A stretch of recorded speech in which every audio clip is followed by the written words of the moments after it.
मेरे प्यारे देशवासियों, आज हम सब 80वां स्वतंत्रता दिवस मना रहे हैं।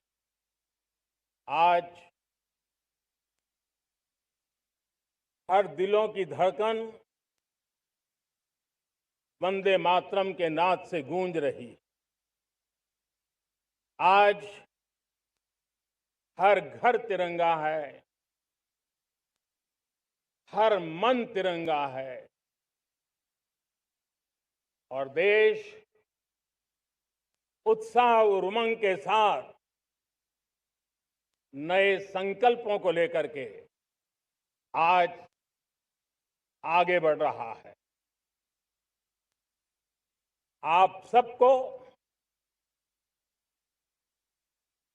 स्वतंत्रता दिवस की बहुत बहुत शुभकामनाएं।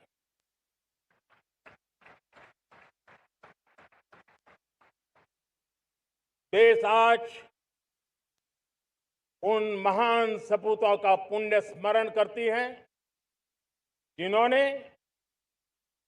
देश की आजादी के लिए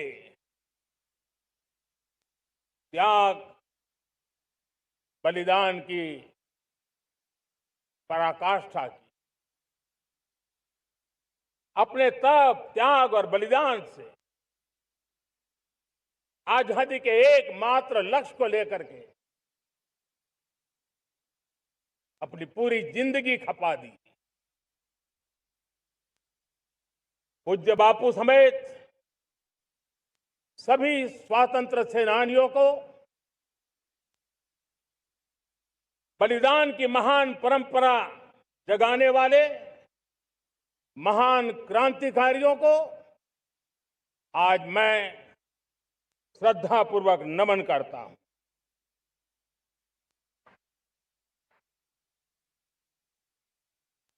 आज जो इस समारोह में उपस्थित है उन सब के लिए आज एक ऐतिहासिक पल भी है।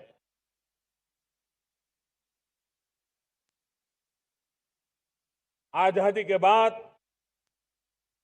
15 अगस्त को लाल किले पर पहली बार वंदे मातरम गूंज रहा है।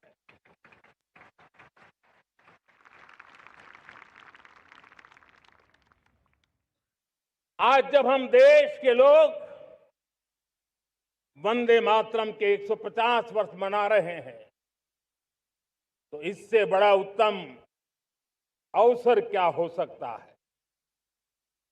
मेरे प्यारे देशवासियों, पिछले दिनों देश के कुछ हिस्सों में बाढ़ का प्रकोप रहा, भूस्खलन का प्रकोप रहा, अनेक परिवार प्रभावित हुए। उनके दुख दर्द को हम भली भांति अनुभव करते हैं। पीड़ित परिवारों को मैं विश्वास दिलाता हूं कि हम और पूरा देश उनके साथ खड़े हैं। मेरे प्यारे देशवासियों, कोई भी राष्ट्र तब महान बनता है, तब अपनी सिद्धियों को प्राप्त करता है जब अपने सपनों,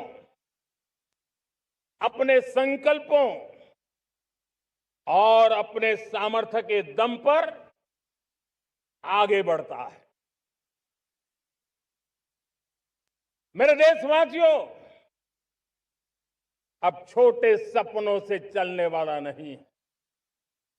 हमें बड़े सपने,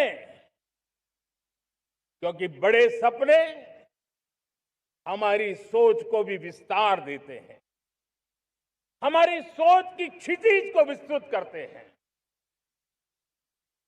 हमारे संकल्प दृढ़ होने चाहिए जब संकल्प दृढ़ होता है तो कठिनाइयों से, आपदाओं के बीच से रास्ते निकालने का सामर्थ्य अपने आप उभर करके आता है।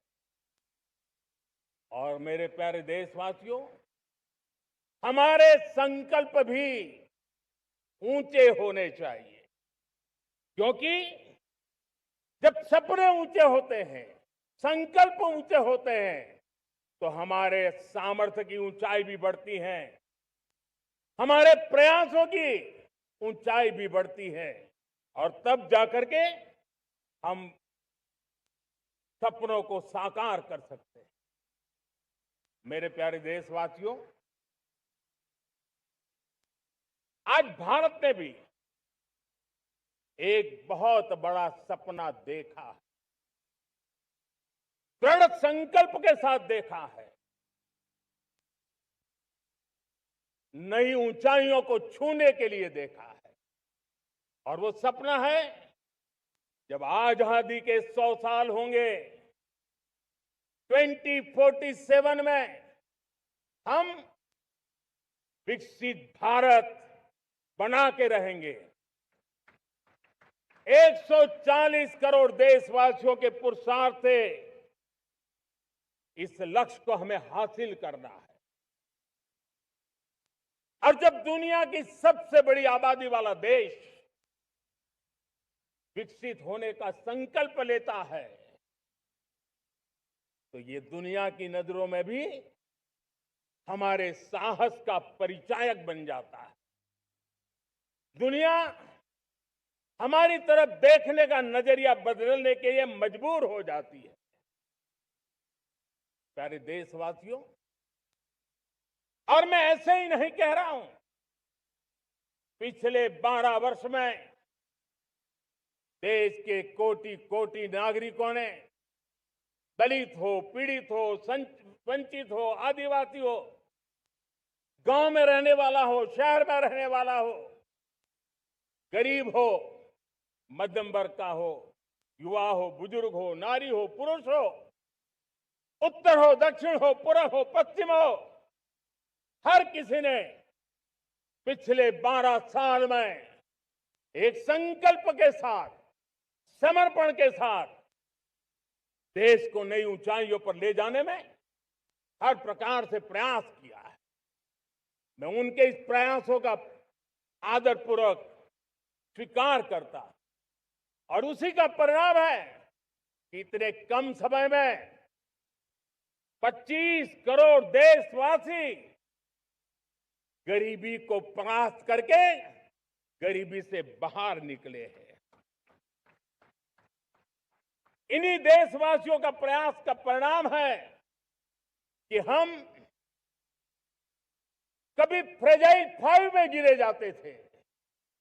12 साल के भीतर भीतर हम एक मेजर इकोनॉमी में फास्टेस्ट ग्रोइंग इकोनॉमी बन गए हैं। साथियों,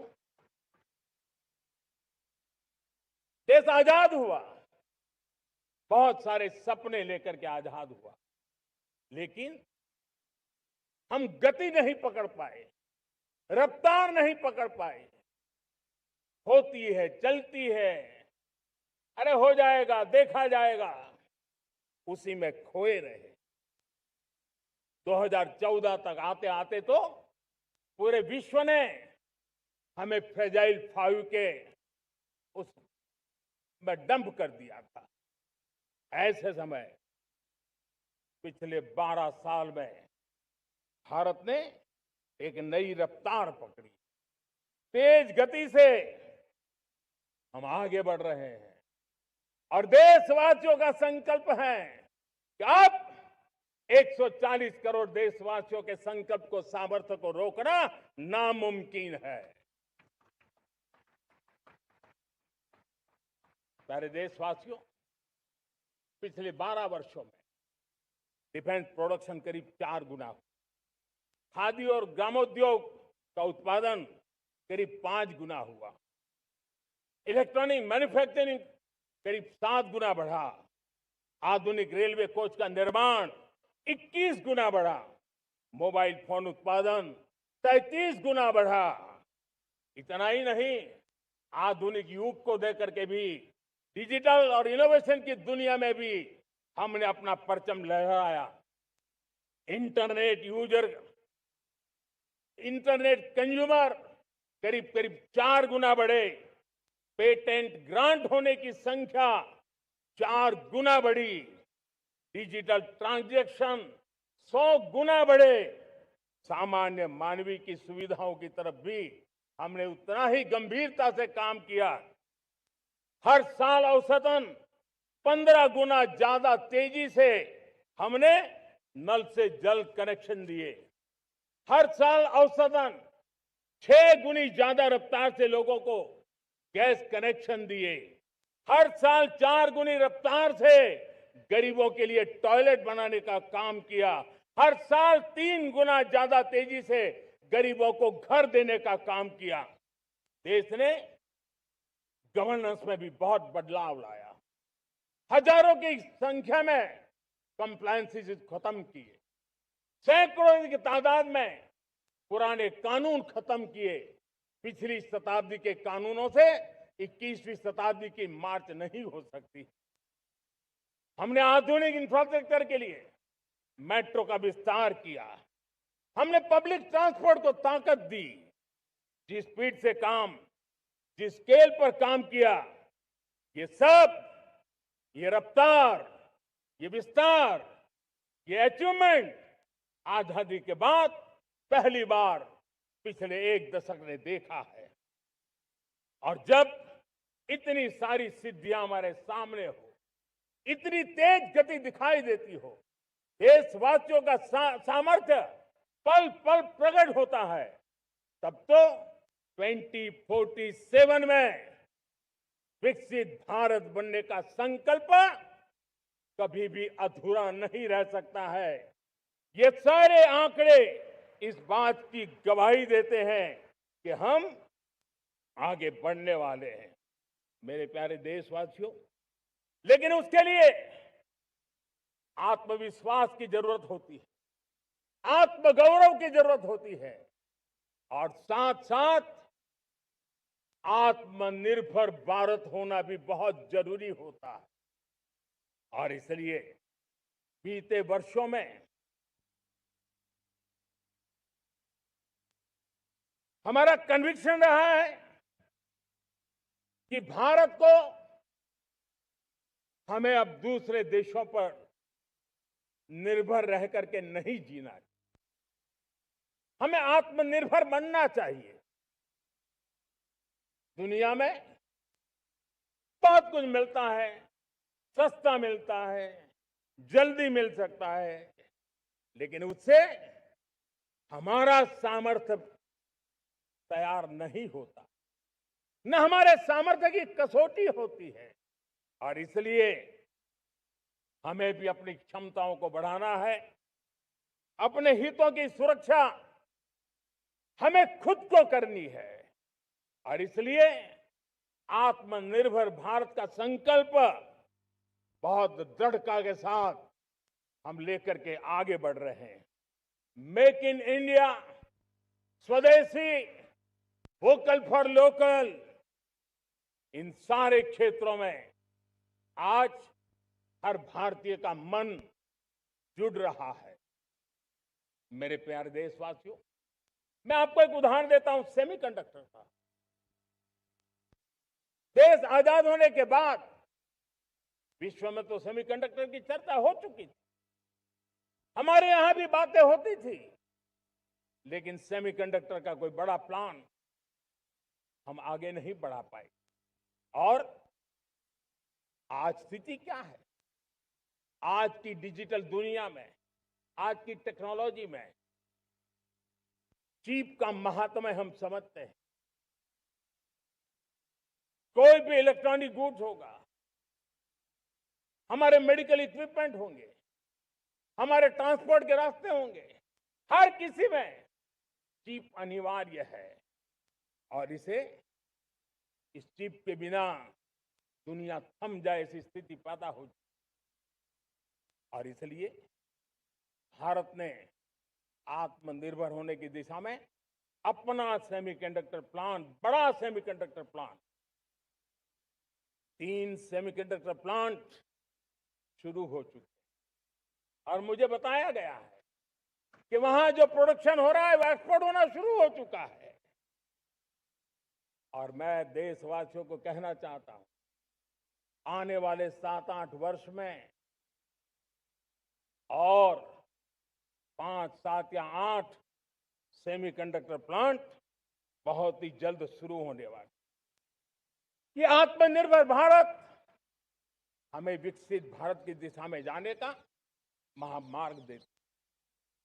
मेरे प्यारे देशवासियों, वैसे ही एक चर्चा क्रिटिकल मिनरल की हो रही है। पूरी टेक्नोलॉजी क्रिटिकल मिनरल पर निर्भर है। भारत इसमें भी अपने आप को सुरक्षित करने में जुटा हुआ है। क्रिटिकल मिनरल का लक्ष्य साझा किया जाए। नेशनल क्रिटिकल मिनरल ये हमने लॉन्च किया। बजट में क्रिटिकल मिनरल कॉरिडोर की हमने घोषणा की है। कई देशों के साथ एग्रीमेंट हो रहे हैं। विश्व के कई देश अब इस क्रिटिकल मिनरल के विषय में भारत के पर भरोसा करने लगे हैं। मेरे प्यारे देशवासियों, जैसे सेमीकंडक्टर की बात हो, क्रिटिकल मिनरल की बात हो, वैसे ही जिस टेक्नोलॉजी की दिशा में हम जा रहे हैं, दुनिया जा रही है, उसमें एनर्जी का महत्व और बढ़ता चला जा रहा है।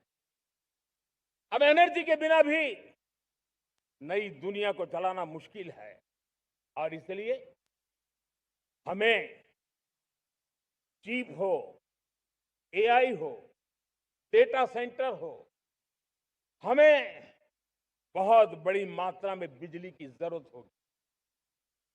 एनर्जी सिक्योरिटी ये हमारे समय की मांग है और इसलिए हमने पहले से ही उस दिशा में एक के बाद एक मजबूत कदम उठाए हैं।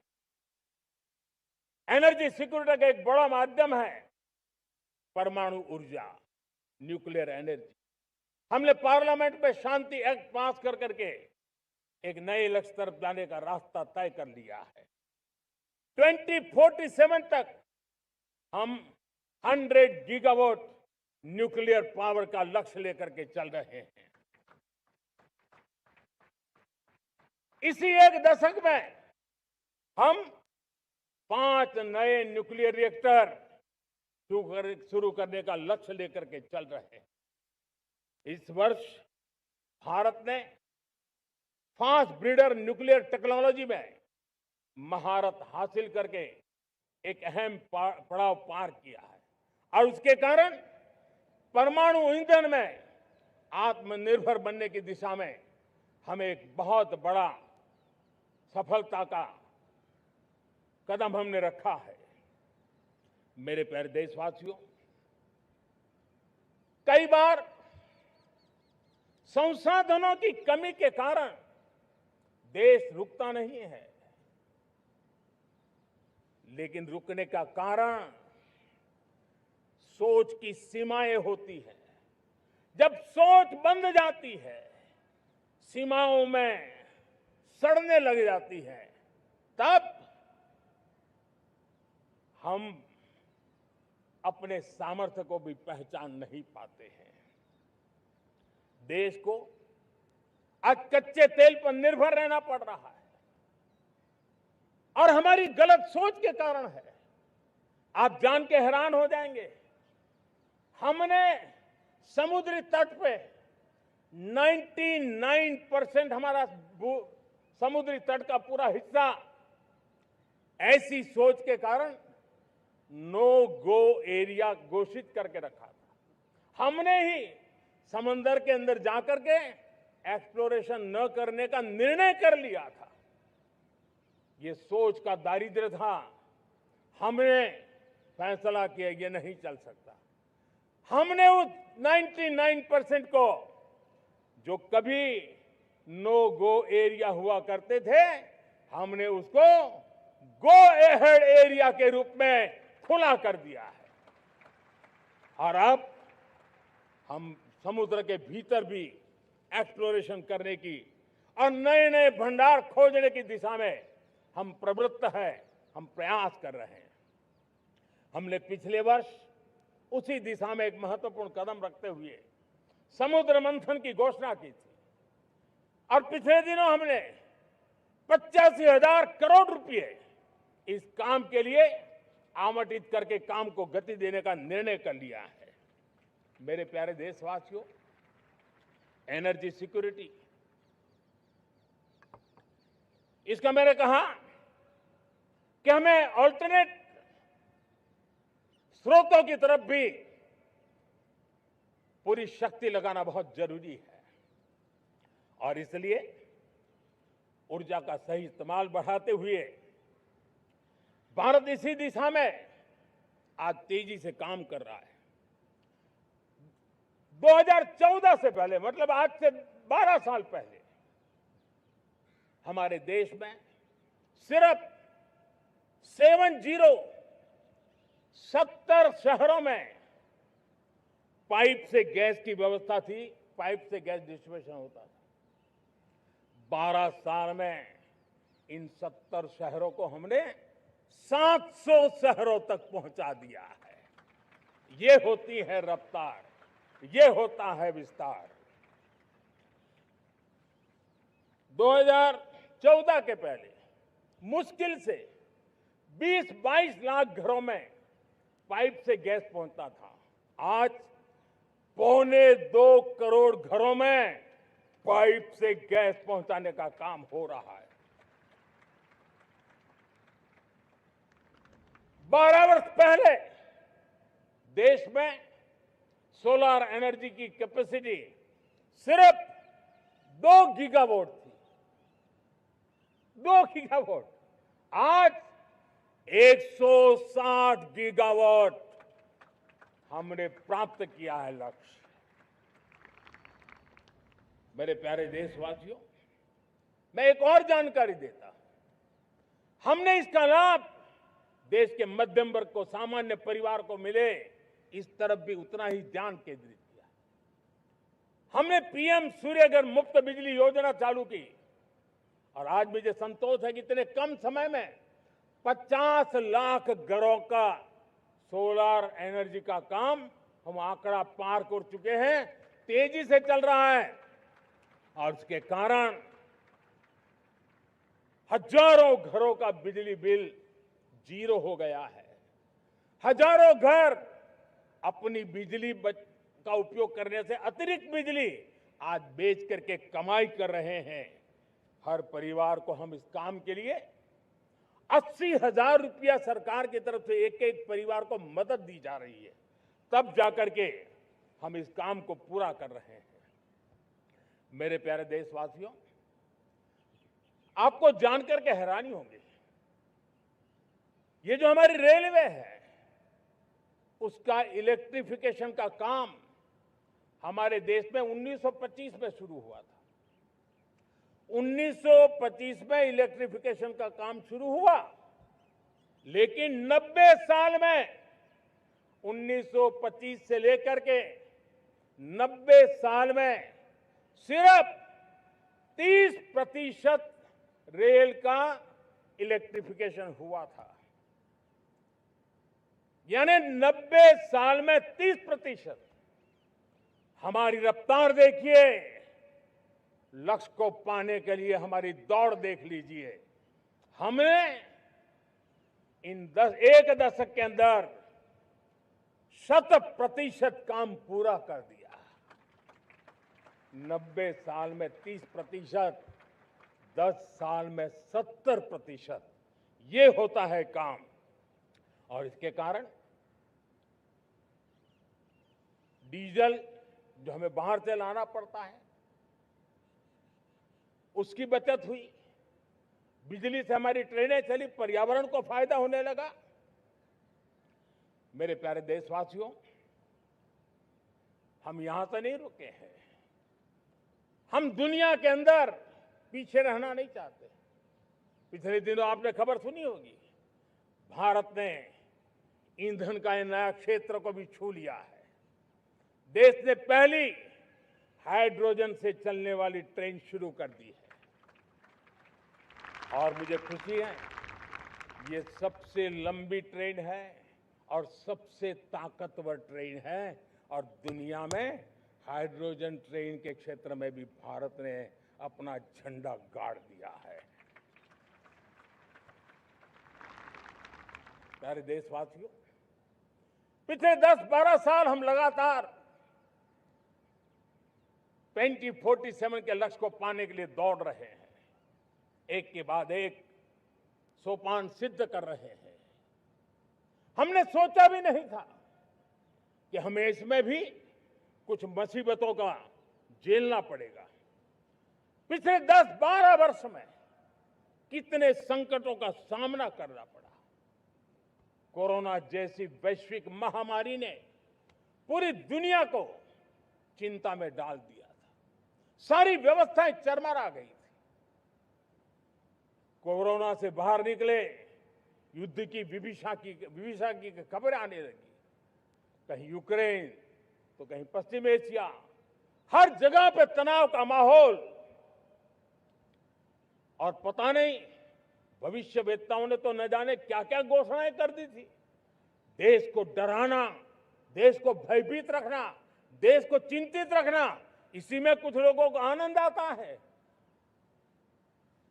वैक्सीन नहीं मिलेगी, कोविड में लोग बचेंगे नहीं, कुछ भी नहीं होने वाला।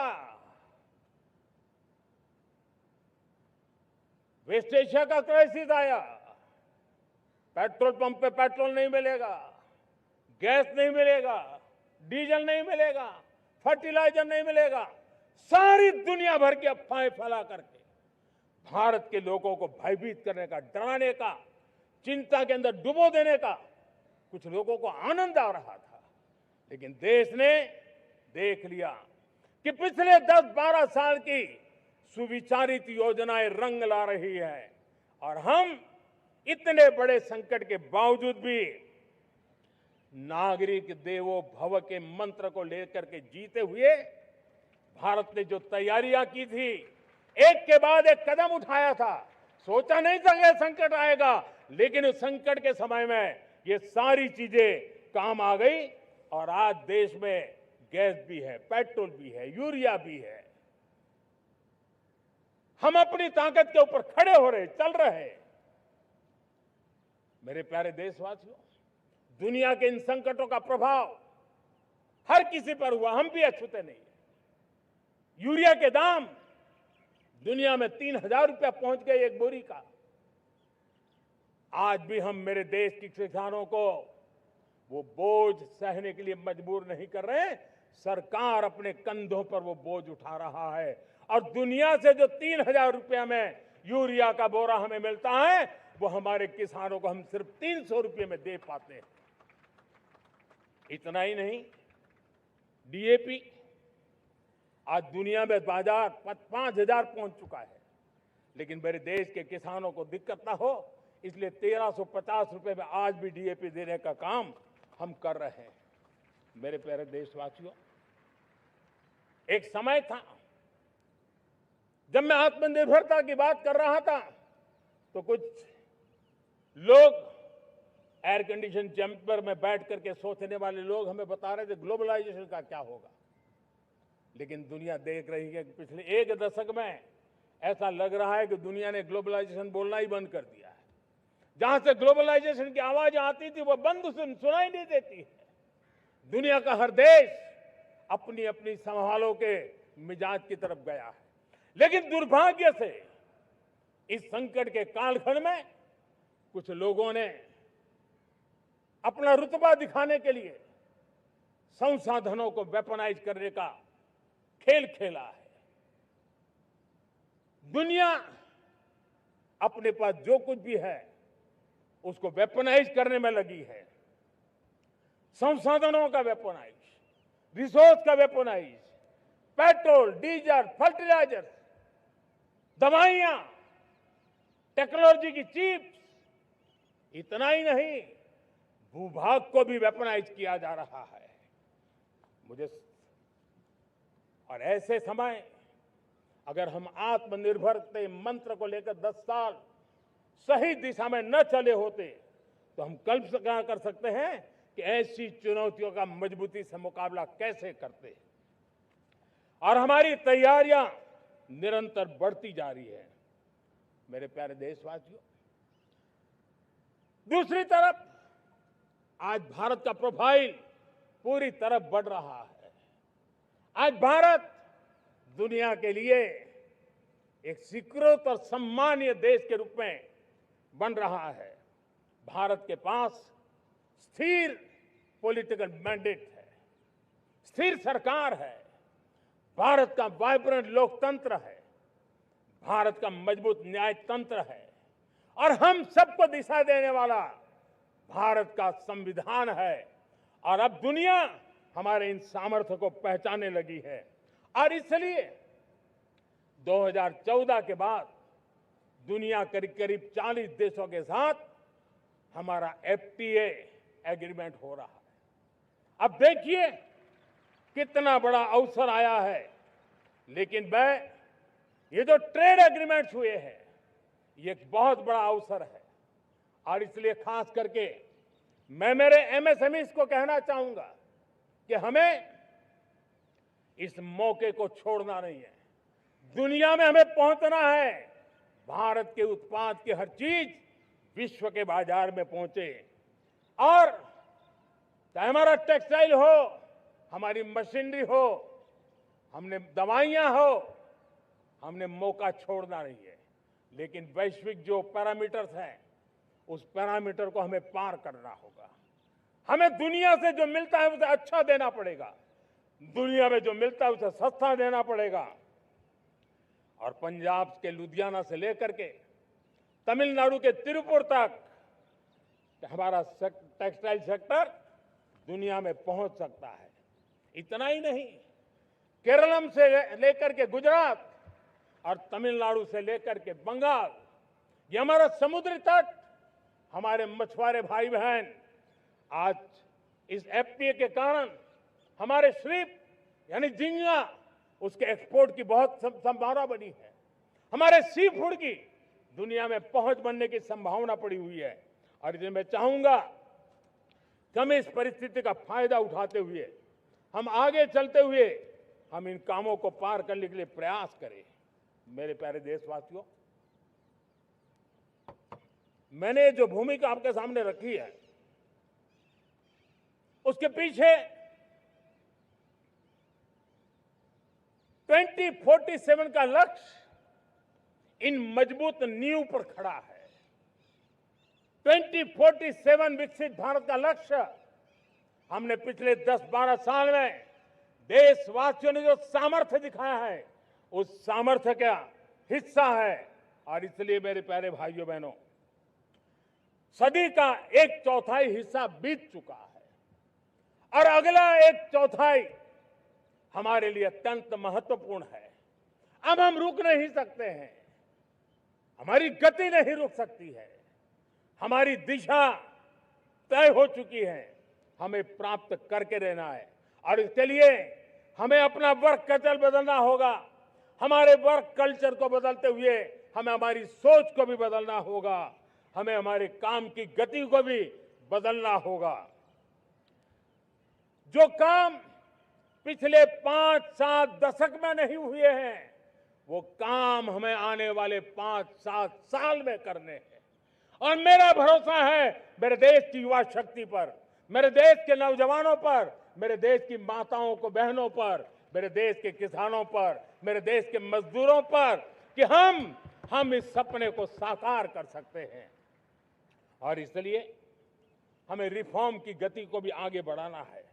और जब मैं रिफॉर्म की बात कर रहा हूं, रिफॉर्म नहीं हमारे लिए कोई कंपल्सन है, नहीं रिफॉर्म ये हमारे के लिए कोई बजबड़ है।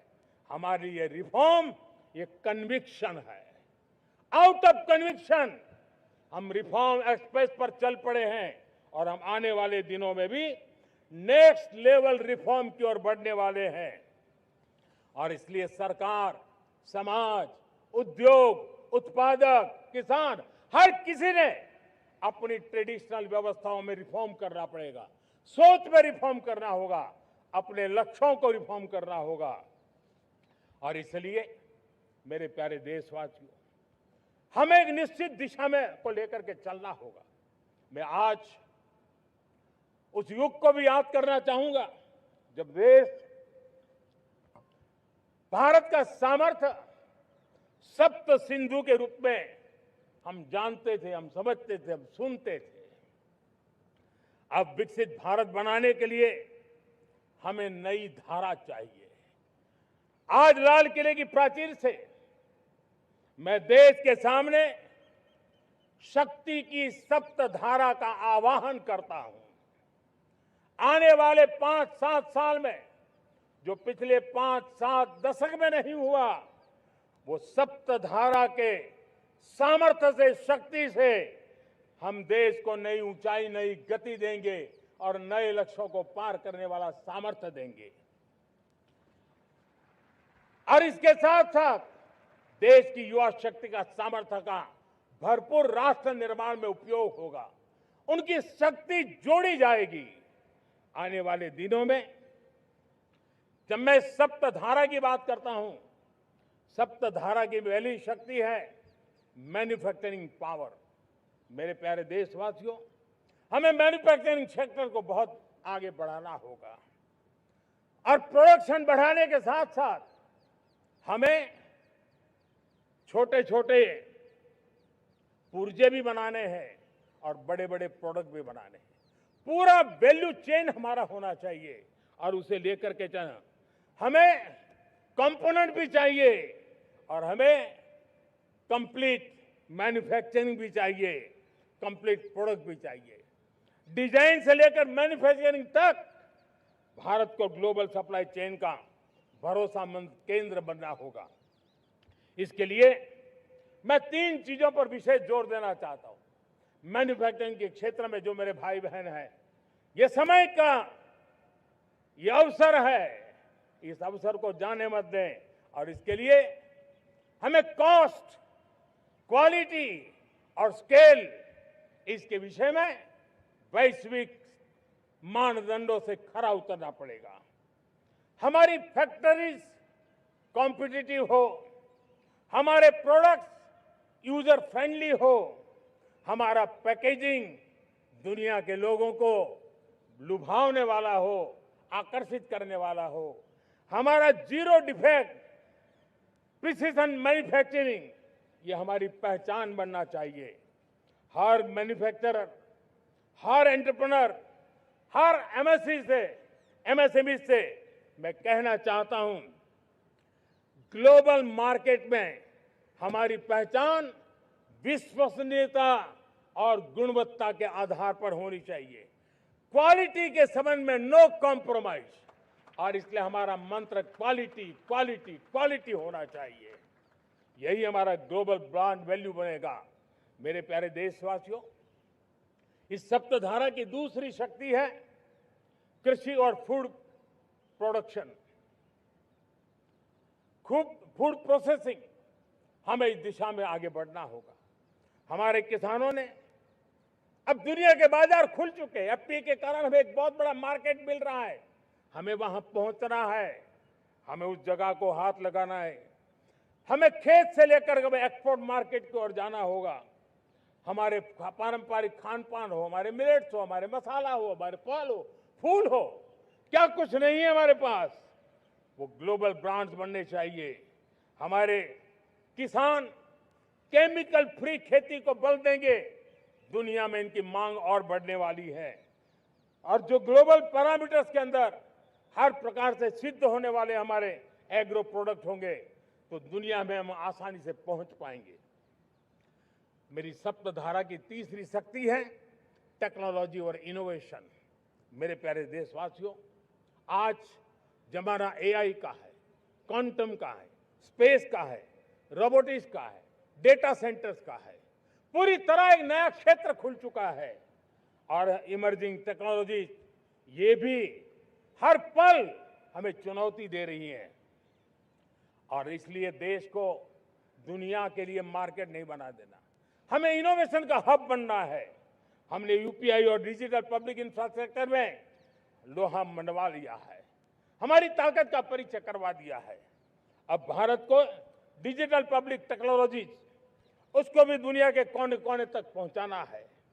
भारत को नेक्स्ट जनरेशन कम्युनिकेशन टेक्नोलॉजी में लीड करना है।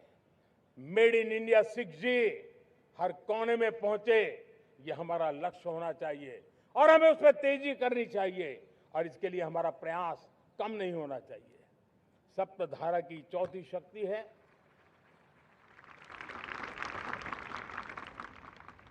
गति शक्ति। ये गति शक्ति देश के अंदर सीमलेस फास्ट कनेक्टिविटी पर हमें बल देना होगा। शहरों को हाई स्पीड रेल से हमें जोड़ना होगा। मॉडर्न हाईवे चाहिए, इनलैंड वाटरवेज चाहिए, एयरपोर्ट चाहिए, मल्टी मॉडल लॉजिस्टिक की व्यवस्था चाहिए। हमें पोर्ट्स को सिर्फ सामान उतारना चढ़ाने की जगह नहीं, दुनिया के शिप्स आकर के लंगर हो जाए इतना नहीं, हमें हमारे पोर्ट्स को पोर्ट लेड डेवलपमेंट ग्रोथ की दिशा में हमें आगे बढ़ना होगा। हमारी पांचवी शक्ति है सप्तधारा की, वो है रक्षा शक्ति। और ये रक्षा शक्ति का महत्व हर प्रकार से है। मेरे प्यारे देशवासियों, डिफेंस में आत्मनिर्भर होना अब भारत ने अनुभव कर लिया, दुनिया ने अनुभव कर लिया है, इसके बिना कोई चारा नहीं है। विश्व जब अपनी अपनी ही सोच रहा है, तब भारत विश्व के लिए बाजार बन करके नहीं रह सकता है। हमें डिफेंस के क्षेत्र में आत्मनिर्भर होना होगा। Next generation defence technology develop करके हमें ग्लोबल सप्लायर बनने की दिशा में हमें लक्ष्य लेकर के चलना है। हमें ड्रोन, काउंटर ड्रोन सिस्टम को विकसित करना होगा और हाइपरसोनिक डिफेंस टेक्नोलॉजीज, उस पर हमें लीडरशिप लेनी होगी। साथियों, साइबर सुरक्षा भी आज हर घर के लिए एक समस्या बन रही है। वो भी एक रक्षा का क्षेत्र है जिसमें हमारे युवाओं की जो सामर्थ्य है, उस सामर्थ्य का उपयोग हम देश के और दुनिया के लिए कर सकते हैं। हमारी सप्तधारा की छठी शक्ति है ग्रीन इकोनॉमी, ब्लू इकोनॉमी, जो ग्रीन जॉब को भी जन्म देती है। हमें green hydrogen, renewable energy, energy storage, green mobility, green manufacturing in global scale हमें पा करके रहना है। हमें दुनिया जब ग्लोबल वार्मिंग की चर्चा करती रहती है, हम रास्ते खोजते रहते हैं, हम समस्याओं का समाधान दे रहे हैं और भारत ये ग्रीन मूवमेंट का बहुत बड़ा सामर्थ्य लेकर के चलिए। भारत के पास ब्लू इकोनॉमी के लिए भी बहुत बड़ा अवसर है। बहुत बड़ा लंबा हमारा कोस्ट लाइन है। ब्लू इकोनॉमी के लिए बहुत बड़े अवसर है। फिशरीज है, कोस्टल टूरिज्म है, ओशन टेक्नोलॉजी है। ऐसे कितने ही क्षेत्र हैं जिसमें हम आगे बढ़ सकते हैं। मेरे प्यारे देशवासियों, भारत सप्तधारा की जब बात करके लेकर चला है, तब हमारी सातवीं धारा है और दुनिया के लिए इसका अपना भी एक महत्व है और वो है भारत का सॉफ्ट पावर। भारत के सॉफ्ट पावर की ताकत है। आज योग ने पूरी दुनिया को भारत के साथ जोड़ के रखा हुआ है। योग दुनिया के लिए एक ऊर्जा बनता जा रहा है, भारत के लिए विश्वास का बड़ा कारण बनता जा रहा है। जिस भारत के पास आस्था के केंद्र हो, जिस भारत के पास आयुर्वेद हो, जिस प्रकार से भारत के पास होलिस्टिक हेल्थ केयर की व्यवस्था हो, हील इन इंडिया का मूवमेंट हो, हम दुनिया के अंदर हमारे सामर्थ्य को लेकर के जा सकते हैं। हैंडीक्राफ्ट हो, संस्कृति हो, हमारी फिल्में हो, हमारा क्रिएटिव वर्ल्ड हो, वीएफएक्स हो, हमारा एनिमेशन हो, हमारी गेमिंग हो, डिजिटल कंटेंट हो, क्रिएटिव वर्ल्ड के अंदर भारत अपना रुतबा दिखा सकता है। हमने उसको वैश्विक सामर्थ्य के रूप में विकसित करना होगा। आज भारत ने वेव समिट को एक बहुत बड़ी ताकत दी है। दुनिया धीरे धीरे भारत का ये जो world audio visual and entertainment summit है, उसकी राह देखता रहता है और वो भारत के सॉफ्ट पावर को, भारत के क्रिएटिव दुनिया को परिचित करेगा। मेरे प्यारे देशवासियों, भारत के पास विशाल वन्य संपदा है। हमारे पास 100 से ज्यादा नेशनल पार्क है, क्षमता बहुत है, लेकिन विदेशी टूरिस्टों को आकर्षित करने में हम कम पड़े हैं। हमें मौका है हमारे सॉफ्ट पावर के माध्यम से दुनिया के टूरिस्टों को भारत के लिए आकर्षित करने का। हमारा सामर्थ्य हमें दुनिया को दिखाना है। हम ये काम आरा से करें और हम जल्द से जल्द हम इन लोगों, आज दुनिया में स्पोर्ट्स की जो है वो भी एक बहुत बड़ा भारत के प्रति आकर्षण का केंद्र। दुनिया के स्पोर्ट्स इवेंट भारत में क्यों ना हो। कॉन्स्टेंट इकोनॉमी बहुत बढ़ रही है, देश के नौजवानों का आकर्षण है। विश्व का हर कोई कलाकार चाहता है कभी न कभी भारत की धरती पर अपना कॉन्सर्ट करे। ये एक बहुत बड़ा अवसर है, हमें इसको मोबिलाइज करने के लिए व्यवस्थाएं खड़ी करनी होगी। साथियों, सप्तधारा की इन 7 शक्तियां उद्देश्य सिर्फ एक सेक्टर में प्रगति करने का नहीं है। एक होलिस्टिक अप्रोच के साथ हमें राष्ट्र को जो लक्ष्य लेकर के हम चल रहे हैं, जो एम्बिशन लेकर के चल रहे हैं, उस स्केल को हमें पार करने की दिशा में काम करना है। मेरे प्यारे देशवासियों, कुछ चीजें मैंने बताई हैं, लेकिन मैं इससे भी आगे सोचता हूं। मैं जरा देश को झकझोरना चाहता हूं। मैं देश की शक्ति को भी झकझोरना चाहता हूं। देश यानी सिर्फ सरकार नहीं होती है, देश यानी हर नागरिक जुड़ता है। क्या हम सोच नहीं सकते कि फॉर्च्यून 500 की चर्चा तो बहुत सुनते हैं, आने वाले एक दशक में इन फॉर्च्यून 500 में 50 कंपनियां भारत की क्यों न हो, ये लक्ष्य हमारा क्यों न होना चाहिए। आज बैंकिंग सेक्टर फल फूल रहा है। दुनिया की टॉप बैंक के अंदर भारत की बैंक का झंडा भी क्यों न फहरता हो। भारत की बैंक भी टॉप बैंक 5 बैंक में भारत की भी एक बैंक होनी चाहिए। भारत की फार्मा की दिशा में हमने बहुत काम किया है, लेकिन समय की मांग है कि दुनिया की 5 बड़ी फार्मा कंपनियों में भारत की भी 1-2 फार्मा कंपनियों का नाम गूंजना चाहिए। भारत उसमें अपना स्थान बनाना चाहिए। लॉ फर्म्स होते हैं, रेटिंग एजेंसी होती है। क्या समय की मांग नहीं है कि ग्लोबल लीडरशिप अब हमारे हाथ में होनी चाहिए? टैलेंट है, सामर्थ्य है, हमारा लंबा इतिहास भी है, भाषाओं पर हमारा प्रभुत्व है। हमें विश्व में पहुंचना चाहिए। हमारी कोई कंसल्टिंग फर्म, अकाउंटिंग फर्म दुनिया के टॉप फर्म्स के अंदर क्यों नहीं होनी चाहिए? भारत की टेक्नोलॉजी कंपनियां दुनिया के अंदर सिरमौर हो, ये हमारा लक्ष्य होना चाहिए। हमारे ऐसे ब्रांड हो जिससे दुनिया आकर्षित होती हो। हमारे ब्रांड हमारे देश की पहचान हो और विश्व के लिए एक डेस्टिनेशन बन जाए। उस दिशा में हमें काम करना है और इसके लिए मैं राज्य सरकारों को कहना चाहता हूं, मैं स्थानिक स्वराज की संस्थाओं को कहना चाहता हूं, भारत सरकार का भी यह दायित्व है कि हमें हमारे रिफॉर्म की गति बढ़ानी होगी। हमें 2047 के लक्ष्य के अनुरूप हमारी व्यवस्थाओं को विकसित करना होगा। हमें बीते हुए काल के नीति नियमों से नहीं चल सकते, हमें आने वाले सपनों के हिसाब से नीति नियमों को गढ़ना होगा। और इसको अगर हम करेंगे तो मुझे पूरा विश्वास है और मैं देशवासियों को भरोसा देता हूं, इसी रास्ते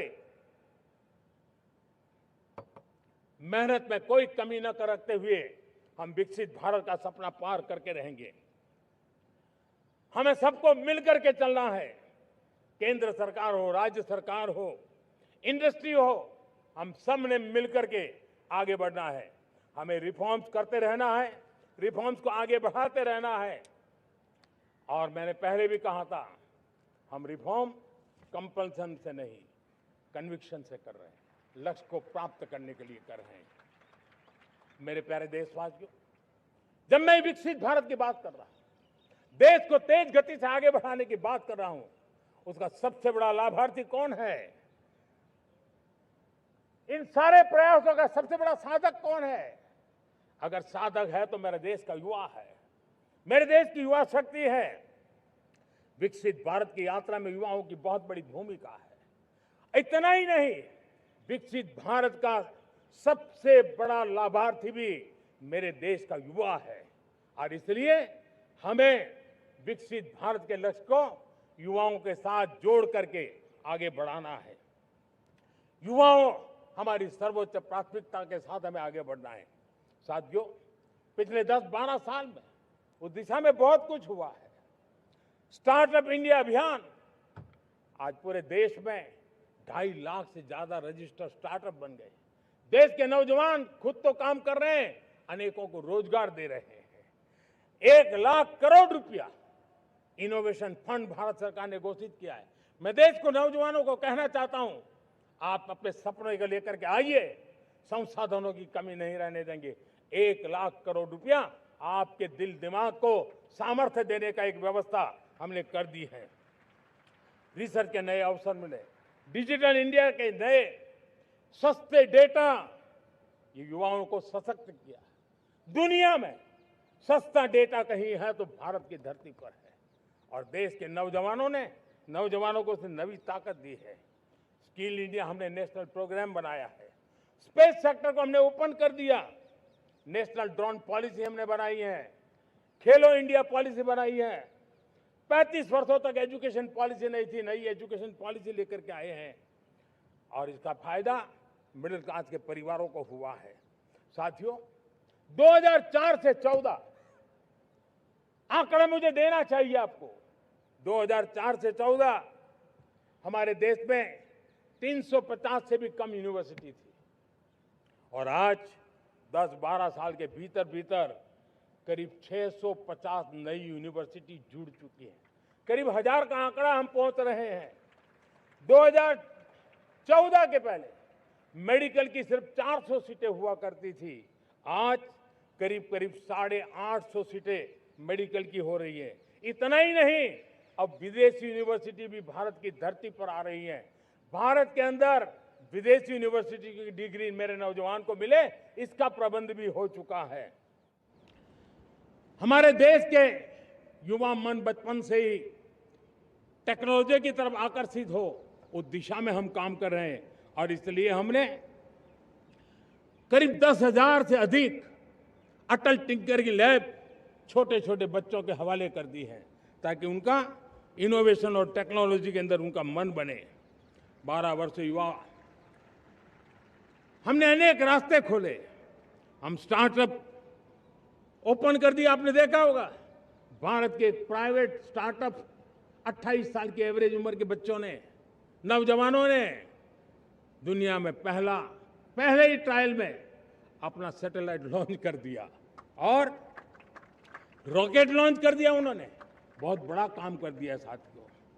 आज करीब 2.5 लाख से ज्यादा रजिस्टर्ड स्टार्टअप है। हमने पिछले दिनों एआई इंपैक्ट समिट किया था। एआई का विस्तार बहुत तेजी से बढ़ रहा है। लाल किले से मैं देश के नौजवानों के लिए घोषणा करना चाहता हूं। हमने तय किया है कि आने वाले 1 वर्ष में 1 करोड़ युवाओं को एआई स्किल के लिए ट्रेनिंग देने का हम काम करेंगे, ताकि हमारा देश का नौजवान एआई की दुनिया में भी नेतृत्व करने का सामर्थ्य। मेरे साथियों, बायो इकोनॉमी एक नया क्षेत्र है। एक समय था 2014 के पहले सिर्फ 60,000 करोड़ रुपए का बायो इकोनॉमी का काम होता था। मेरे देश के नौजवान, आपने क्या कमाल कर दिया है। देखिए, नीतियां जब सही होती है, लक्ष्य जब साफ होता है, तो मेरे देश के नौजवान कैसा करके बायो इकोनॉमी में देश की युवा शक्ति ने सामर्थ्य दिखाया है। 2014 के पहले जो 60,000 करोड़ का कारोबार था, आज वो कारोबार बायो इकोनॉमी 20 लाख करोड़ पहुंच चुकी है। दोस्तों,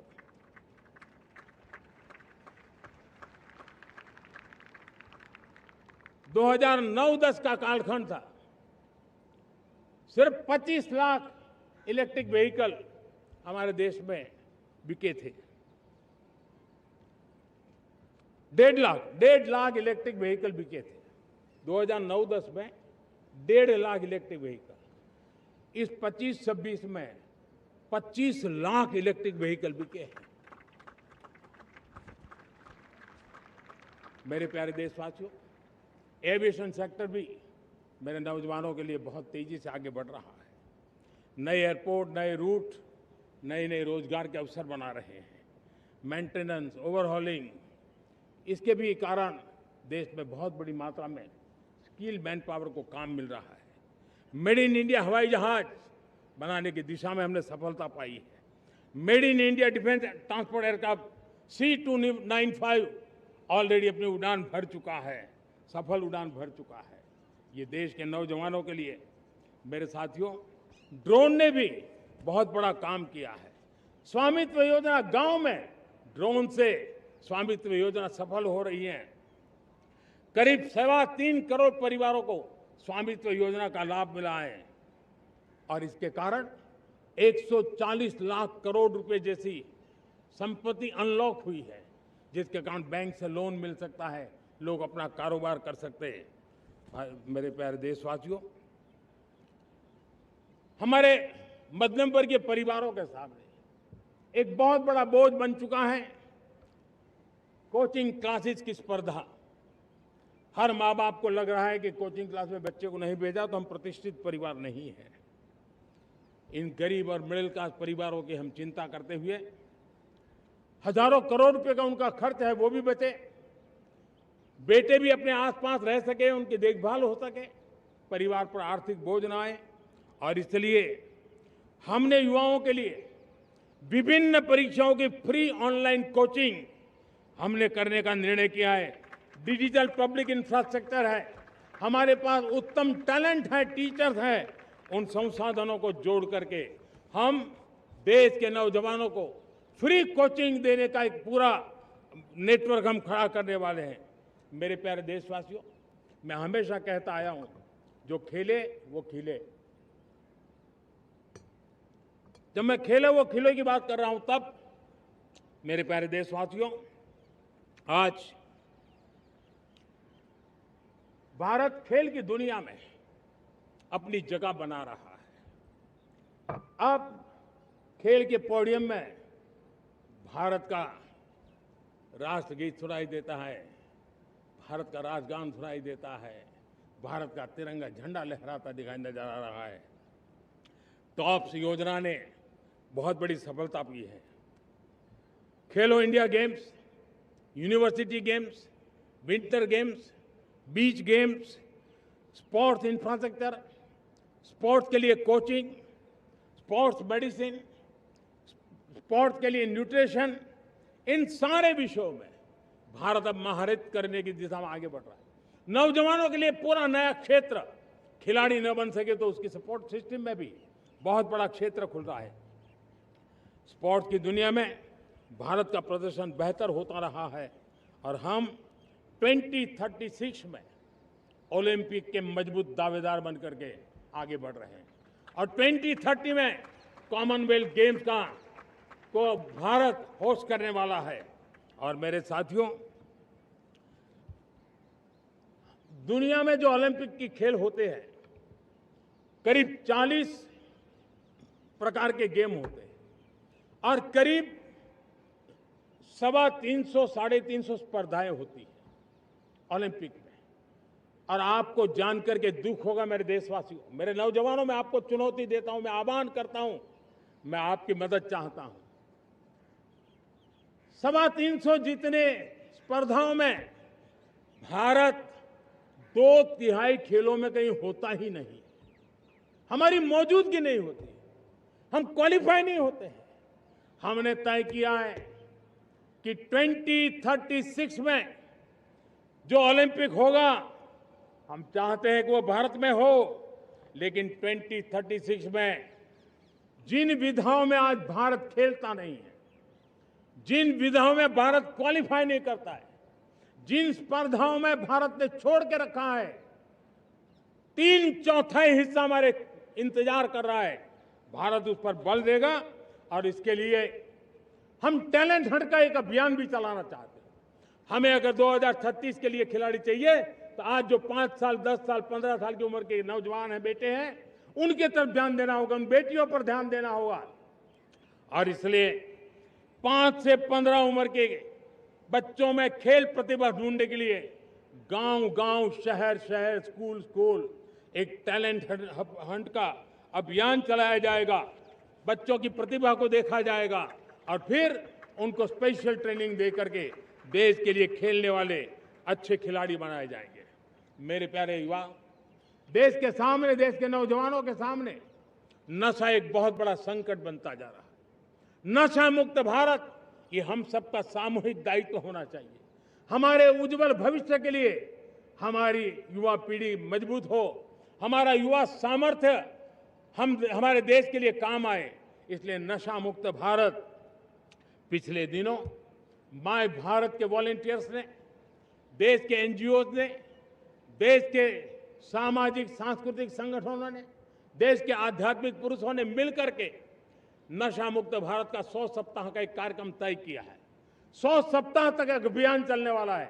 मैं हर परिवार को कहना चाहता हूं कि आप भी इस अभियान का हिस्सा बने, आप इसके साथ जुड़िए और देश के नशा मुक्त भारत के सपने को पूरा करने के लिए आप आगे आइए। मेरे प्यारे देशवासियों, 21वीं सदी में दशकों पुरानी जो चुनौतियां हैं, उन चुनौतियों को खत्म करना बहुत अनिवार्य है। नक्सलवाद, माओवाद लाखों युवाओं के भविष्य को तबाह कर दिया। अनेक माताओं के दुधमल नौजवानों को छीन लिया, बर्बाद कर दिया। हर मां बाप के सपनों को चूर चूर कर दिया। इस नक्सलवाद ने 4 दशक तक हिंदुस्तान के बहुत बड़े हिस्से को, बहुत बड़ी आबादी को दबोच करके रखा था, बंदूक के नोक पर दबोच करके रखा था, संविधान की धज्जियां उड़ा दी थी और देश के सामान्य नागरिकों की रक्षा में 3,500 से ज्यादा हमारे पुलिस के, सुरक्षा बल के जवान शहीद हो गए। युद्ध के अंदर जितने सैनिक मरते हैं, उससे ज्यादा हमारे पुलिस जवानों को जान की बाजी लगानी पड़ी ताकि देश के सामान्य मानवी को सुरक्षा मिले। ये नक्सलवाद ने धरती को लहूलुहान कर दिया था।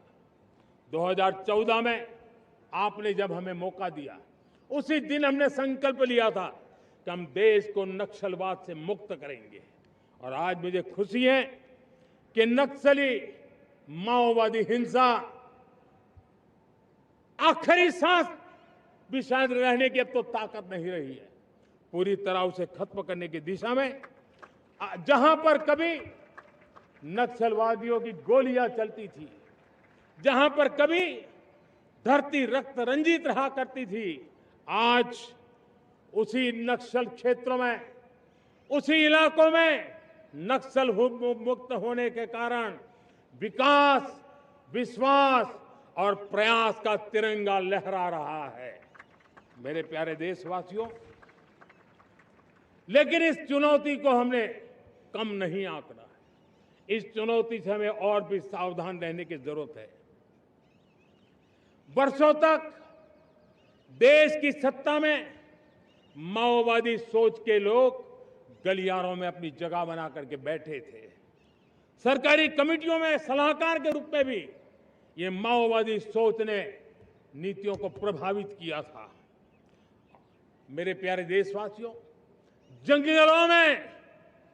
जंगलों में हमें हथियारी नक्सलों का खात्मा बुलाने में, उस संकट से देश को मुक्त कराने में सफलता मिली है। लेकिन हथियारी नक्सल तो गए, लेकिन दिमागी नक्सल, ये दिमागी नक्सल मौके की तलाश में है। हिंसा, अराजकता के वो रास्ते खोज रहे हैं, समाज को गलत राह पर घसीटने के लिए भांति भांति के दांव कर रहे हैं। इन दिमागी नक्सलियों को पहचानना होगा, इन दिमागी नक्सलियों को आइसोलेट करना होगा और राष्ट्र को विकसित राष्ट्र बनाने की मुख्य धारा की ओर देश की युवा पीढ़ी को जोड़ना होगा। मेरे प्यारे देशवासियों, सुरक्षित भारत बनाना हम सबका दायित्व है। चुनौती सीमा के भीतर हो या सरहद से बाहर, भारत हर परिस्थिति के लिए तैयार है। आज युद्ध का नेचर बदल रहा है। अब युद्ध सीमा पर ही होता है, गारंटी नहीं है।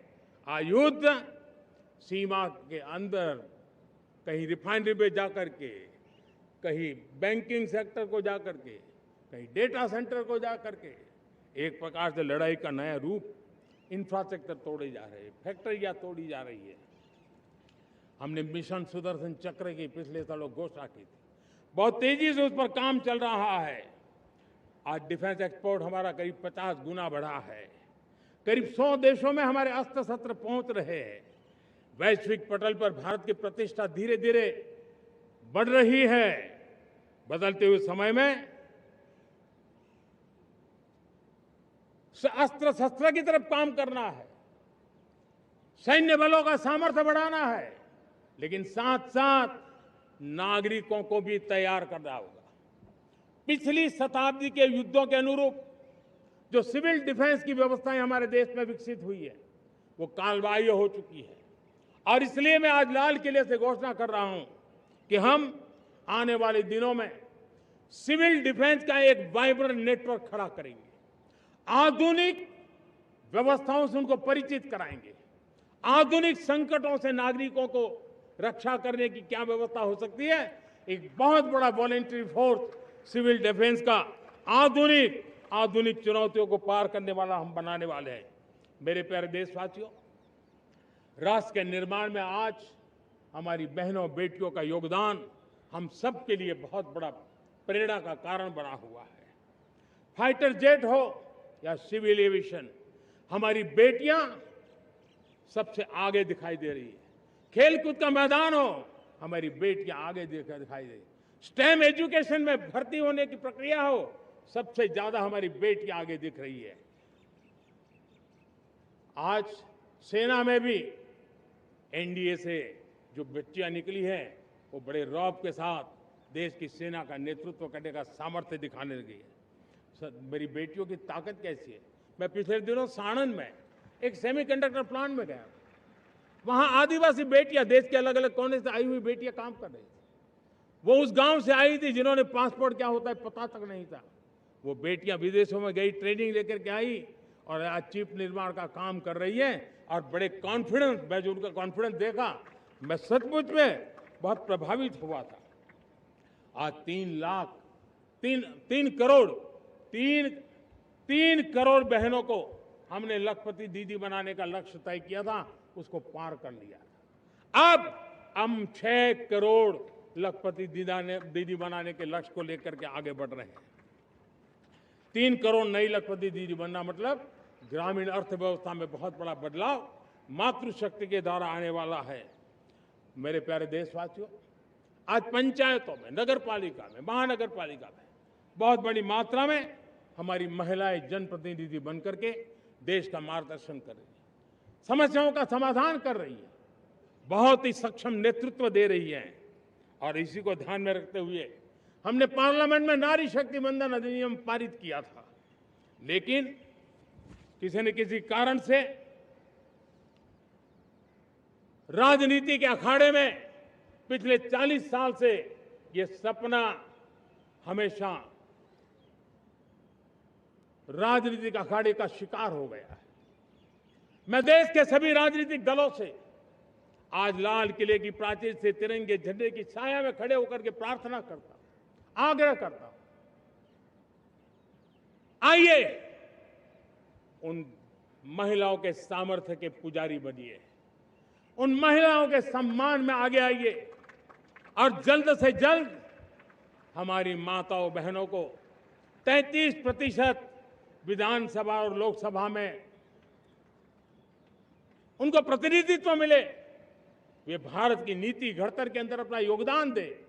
समय की मांग है और मैं सभी राजनीतिक दलों से फिर से आग्रह करता हूं, आइए महिला आरक्षण लागू करके महिला सम्मान में आप भी जुड़िए, आप भी यश लीजिए, आप भी क्रेडिट लीजिए, लेकिन मेरी माताओं बहनों को हक दीजिए। मेरे प्यारे देशवासियों, विकसित भारत का संकल्प तभी पूरा होगा जब विकास अंतिम व्यक्ति तक पहुंचेगा। 2014 से पहले सिर्फ 25 करोड़ लोगों के पास सोशल सिक्योरिटी का कवर था, सिर्फ 25 करोड़ के पास। साथियों, पिछले 5-7 दशक में सिर्फ 25 करोड़, हमने एक दशक के भीतर भीतर 100 करोड़ देशवासियों को सोशल सिक्योरिटी का कवच दिया है। आयुष्मान भारत योजना से 70 साल की उम्र के बुजुर्गों से भी आज 5 लाख रुपए तक मुफ्त दवाई की व्यवस्था हो रही है। करोड़ों करोड़ों परिवारों को इसके कारण बहुत बड़ी सुविधा मिली है। और इस आयुष्मान कार्ड के कारण 2 लाख करोड़ रुपया जो दवाई और ऑपरेशन के पीछे खर्च होना था, वो मेरे परिवारों के बच्चे हैं। वो गरीब परिवार है, वो मध्यम वर्ग के परिवार है, उनको इतनी बड़ी। मेरे प्यारे देशवासियों, आज मुझे एक काम के लिए आपकी मदद चाहिए। मैं आप सबसे एक मदद मांग रहा हूं। सभी नौजवानों से मैं चाहता हूं कि आप इसका नेतृत्व करिए। आपका 1 या 2 घंटे देश को बहुत बड़ी शक्ति देने वाले हैं।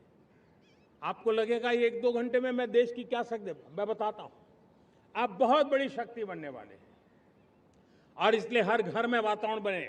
इन दिनों देश में जनगणना का काम हो रहा है, सेंसस का काम हो रहा है, गिनती चल रही है। और गिनती सिर्फ आंकड़ों से बात बनती नहीं है, उसकी बारीकियों से नीतियां बनती हैं, योजनाएं बनती हैं, देश आगे बढ़ने की अपनी रूपरेखा तैयार करता है। और इसलिए सटीक जानकारियां होना बहुत जरूरी है। कभी कभी जो सरकार की तरफ से प्रतिनिधि आते हैं वो इतनी जल्दी में होते हैं, कभी स्पेलिंग एक लिख देते हैं, कभी अलग लिख देते हैं, और इसके कारण अल्टीमेट परिणाम हमें सही मिलने में दिक्कतें आती हैं। अब जब टेक्नोलॉजी अवेलेबल है और इस बार निर्णय किया है, आप स्वयं भी जनगणना में अपनी जानकारियां अपने मोबाइल फोन से भर करके दे सकते हैं। बाद में कोई बाबू आएंगे, कोई प्रतिनिधि आएंगे, आपसे चर्चा करेंगे, लेकिन आप परिवार के सब बैठ करके अगर डिजिटली अपना रजिस्ट्री करवा दे, सारी बारीकियां, स्पेलिंग में भी गलती ना हो, कोई भी जानकारियों में गलती ना हो, आप जितनी परफेक्ट जानकारी देंगे देश को आगे बढ़ने में बहुत बड़ी मदद मिलेगी। और इसलिए मैं देश के नौजवानों को कहता हूं कि आप अपने परिवार के लोगों को बिठा करके पूरे फॉर्म को समझिए। पहले कागज पे फॉर्म को भर दीजिए, कोई गलती है तो करेक्ट कर लीजिए, और फिर टेक्नोलॉजिकली उसको डिजिटली इसको अपलोड कर दीजिए। आप देखिए इतना बड़ा काम देश कर लेगा और देश का समय और शक्ति सही काम के लिए उपयोग आएगा। और इसलिए मेरे देश के नौजवानों को जनगणना के इस काम में सक्रियता से जुड़ने के लिए मैं आग्रह करता हूं। मेरे प्यारे देशवासियों, मैंने लाल किले से पंच प्राण की बात कही थी। इस पंच प्राण ने देश को अपने आत्मगौरव की ओर लेकर के आगे बढ़ने का, लक्ष्यों को पार करने के सामर्थ्य के साथ आगे बढ़ने का एक बहुत बड़ा संबल दिया है। हमें गुलामी की मानसिकता हर पल मिटाते ही रहना है। जिस भारत का सपना नेताजी सुभाष चंद्र बोस ने देखा था, बाबा साहब आंबेडकर ने देखा था, पंडित नेहरू ने देखा था, सरदार पटेल, भगत सिंह, सुखदेव राजगुरु ने देखा था, डॉक्टर श्यामा प्रसाद मुखर्जी ने देखा था, भगवान बिरसा मुंडा ने देखा था, ज्योतिबा फुले ने देखा था, उन सब से प्रेरणा लेकर के हम आगे बढ़े। इस संकल्प को हम दोहराए, स्वयं से ऊपर राष्ट्र का हित हो, स्वयं से ऊपर राष्ट्र का हित हो और कर्तव्य ही हमारी पहचान हो। मैं सभी देशवासियों से कहूंगा, समय हमारा है। मैं सभी देशवासियों से कहूंगा, समय हमारा है, अवसर हमारा है, संकल्प हमारा है। आइए सपनों को संकल्प बनाए, संकल्प को सामर्थ्य बनाए और सामर्थ्य को सफलता में बदल के रहें। आइए हर कदम को विकास का कदम बनाएं, कदम से कदम मिलाएं, मन से मन मिलाएं, लक्ष्य से जुड़े रहे, एक दीप से जले दीप हजारों, आओ मिलकर विकसित भारत बनाए। इसी एक भावना के साथ इस मंगल पर्व पर आप सबको अनेक अनेक शुभकामनाएं। मेरे साथ बोलिए, भारत माता की, भारत माता की, भारत माता की, वंदे वंदे वंदे। बहुत बहुत धन्यवाद।